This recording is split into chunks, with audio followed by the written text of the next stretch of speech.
I think even before the freeing of shame and guilt is understanding who you are on a deep level when it comes to your character. And you mentioned in terms of understanding internally who you are or who you're not, right? Once you can accept who you are and accept and be comfortable with your own belief system, whether somebody agrees with it or not, at the end of the day, you make your decisions and you're held accountable for your own decisions. So if you can understand that and internalize that, I think that is the first step into getting over those limiting beliefs or getting over these roadblocks mentally that are holding you back in relationships and career. Because if it's going to impact one aspect of your life, it's going to kind of trickle into other aspects too, because it affects how you see yourself. And your reality is pretty much reflected on your own belief system. And if your belief systems are not crafted in a way to be prosperous and free, you're going to create a mental prison for yourself that's going to affect relationships, business, friends, everything, health as well.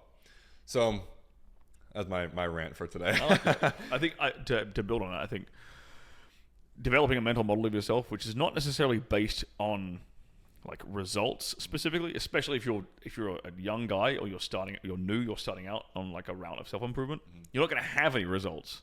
Like, it's easy for a guy who's, very successful to have confidence and self-esteem. He's like, he can just look back and be like, oh, I did this, this, this, this, and this. Like, these are all my wins, right? All noted down, yeah. It's super easy for him to tap into that, right? But a younger guy or a guy is just putting himself out there, he doesn't really have that. So I think a better framework, a mental model to orientate yourself with is less about like what results have I already accomplished or have I accomplished today, and more what actions have I taken that are in the direction I want to go.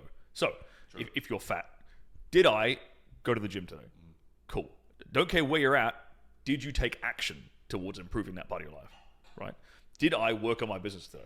Yes or no? Like that, you should be developing self-esteem. I think self-esteem and self-belief around yourself through.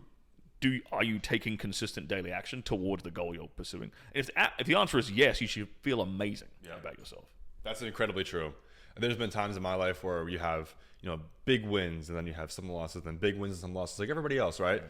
But in those times where you have a big win and then it kind of fades off a little bit, that's the most important time and most crucial time for you to be like, am I showing up every day? Am I putting in the work that's actually going to make a difference? If yes, I feel fucking good. Yeah. Even if the result is not showing and manifesting right now, I know it will down the road. Absolutely. So that's a very good point too, what you mentioned and touched on in terms of if you're not there just yet, hold yourself accountable to the daily habits and beliefs that you hold, and eventually it will manifest into being reality. Because the only thing that really separates like successful people from unsuccessful people is consistency. Correct. That's basically it. If you can sit there and like make up all kinds of different theories, like they were born on this star sign. They're like their mum was rich or what? Like they're from this. They went to this Ivy League school, so therefore no.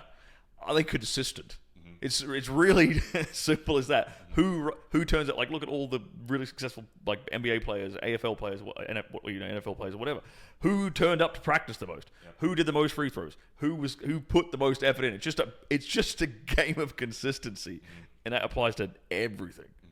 Whether it is in the business, taking those actions, or perhaps for me, what it was when I was 16 and 17 was studying a specific market and sub-niche of a market to understand it in and out, and then position myself to benefit when things changed. And that's what happened. Whether it's going to be, you got to take action either way, right? People get stuck up in the consuming and mental masturbation. And I know many people in the space talk about that, but I think it's a very important thing to address. Even one of my friends out here, he wasted over a year of his life. He's successful now, but he wasted over a year of his life consuming content. And not taking action on it. Yeah. It's like, bro, you need to learn and then take action instantly. I think a good rule of thumb is for every hour of content you consume, you should do 2 hours of work. Okay. That's a good law. It's a good rule. Right? Yeah. If you're going to sit down and watch like this podcast, however long we end up being, like an hour to an hour and a half, okay, that's 2-3 hours worth of work you need to sit down and do. Okay. I completely agree with that. Otherwise, what's the information without the implementation? Yeah. It's useless. Exactly. Yeah. Information is free nowadays. Information is dispersed everywhere. You can go pirate any course you want, right? You can learn anything you want. It's about, are you implementing it or not? I've had people pay for mentorship programs. They're in it for 4-8 weeks. They do some action, and then they're like, you know what? I'm just I don't think it's for me, man. I'm not going to charge back or do anything weird like that or kind of refund, but I'm just going to move on to something else. It's like, bro, you need, going back to the point in terms of sticking through things when the results are not manifesting in real life,